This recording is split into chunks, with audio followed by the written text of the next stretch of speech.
Trump tariff హెచ్చరికలు. అమెరికాలో తయారీకి అత్యంత ప్రాధాన్యత, లేదంటే ఛార్జీల బాదుడే. భారత్ సహా ఏ దేశంలో ఉత్పత్తి చేసినా 25% టారిఫ్. నమస్తే, వెల్కమ్ టు ఆంధ్రప్రభ. నేను విద్య.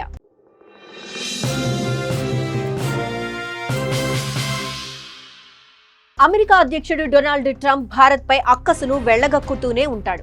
ఏదో ఒక రకంగా ఇండియాను ఇబ్బంది పెట్టాలని, ఇరకాటంలోకి నెట్టాలని ట్రై చేస్తూనే ఉన్నారు. భారత్ పై ఉన్న కడుపు మంటను బయటపెడుతూ ఇప్పటికే యాపిల్ ఐఫోన్ల తయారీని అడ్డుకట్ట వేసిన ట్రంప్ మరోసారి ఆ సంస్థకు హెచ్చరికలు ఇచ్చారు. అమెరికాలోనే ఐఫోన్ల తయారీకి ప్రాధాన్యత ఇవ్వాలని, లేదంటే ఛార్జీల బాధుడు తప్పదంటున్నాడు అగ్రరాజ్యాధినేత. టెక్ దిగ్గజం ఐఫోన్ తయారీ సంస్థ యాపిల్ పై అమెరికా అధ్యక్షుడు డొనాల్డ్ ట్రంప్ మరోసారి తీవ్రమైన ఒత్తిడి తీసుకొచ్చారు.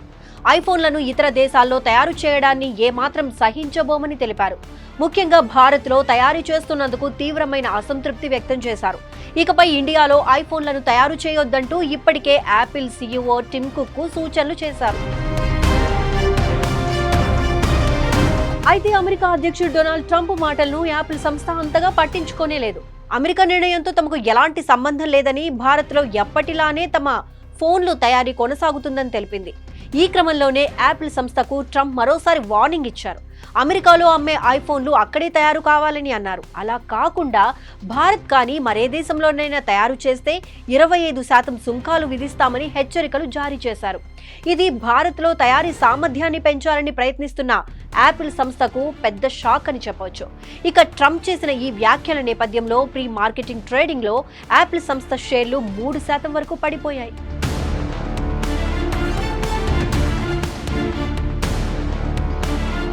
గతంలో చైనాపై అమెరికా భారీగా టారిఫ్లు విధించింది. దీంతో యాపిల్ తమ కంపెనీలను భారత్ వంటి దేశాలకు మార్చింది. ఇందులో భాగంగానే 2023-24లో భారత్లో మాత్రమే 1.8 లక్షల కోట్ల విలువైన ఐఫోన్లను యాపిల్ తయారు చేసింది. అయితే ప్రస్తుతం అమెరికాలో స్మార్ట్ ఫోన్ల ఉత్పత్తి జరగడం లేదు. అగ్రరాజ్యం విక్రయించే ఐఫోన్లు చైనా, భారత్ నుంచి సరఫరా అవుతున్నవే. ఇక ఇతర కంపెనీల స్మార్ట్ ఫోన్లలో కూడా ఎక్కువ భాగం ఇండియా నుంచి వెళ్తున్నవే ఉన్నాయి. భారత్లో అత్యధికంగా ఐఫోన్లను టాటా ఎలక్ట్రానిక్స్ తయారు చేస్తోంది. ఇటీవల ముగిసిన ఆర్థిక ఏడాది కాలంలో ఇండియాలో $22 బిలియన్ విలువైన ఐఫోన్ల ఉత్పత్తి జరిగింది.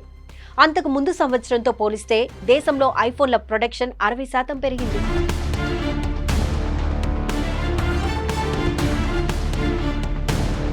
అమెరికాను వ్యాపార రంగంలో అగ్రస్థానంలో నిలబెట్టుకోవాలన్న ట్రంప్ ఆశ మంచిదే, కానీ ఎన్నో ఏళ్లుగా వ్యాపారంలో రాణిస్తున్న సంస్థలను బెదిరించే ధోరణి కరెక్ట్ కాదని చెప్పుకోవచ్చు.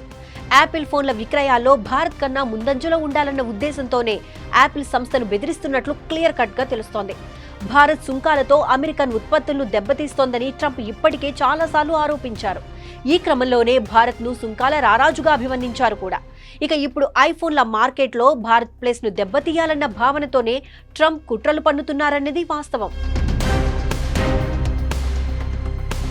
ఈ క్రమంలోనే యాపిల్ సంస్థను ట్రంప్ మరోసారి హెచ్చరిస్తూ టారిఫ్ బాంబు పేల్చారు. తన మాట కాదని భారత్ సహా ఇతర దేశాల్లో తయారైన ఐఫోన్లను అమెరికాలో విక్రయిస్తే 25% దిగుమతి సుంకం విధిస్తామని తేల్చి చెప్పారు. ఇక అమెరికా తాజా నిర్ణయంతో ఐఫోన్ల ధరలకు రెక్కలొచ్చే అవకాశం కనిపిస్తోంది. ఇదే జరిగితే ఫోన్ల అమ్మకాలు భారీగా తెగిపోయి యాపిల్ సంస్థ లాభాలపై తీవ్ర ప్రభావాన్ని చూపనుంది. ఇక ఇప్పటికే ట్రంప్ టారిఫ్లతో నెలకొన్న అనిశ్చితి, ద్రవ్యోల్బణ ఒత్తిళ్లకు ఎలా స్పందించాలో తెలియక అమెజాన్, వాల్మార్ట్ వంటి దిగ్గజ కంపెనీలు అయోమయంలో పడ్డాయి. ఇక తాజాగా ట్రంప్ ఒత్తిడికి యాపిల్ సంస్థ ఎలా స్పందిస్తుందో చూడాల్సి ఉంది.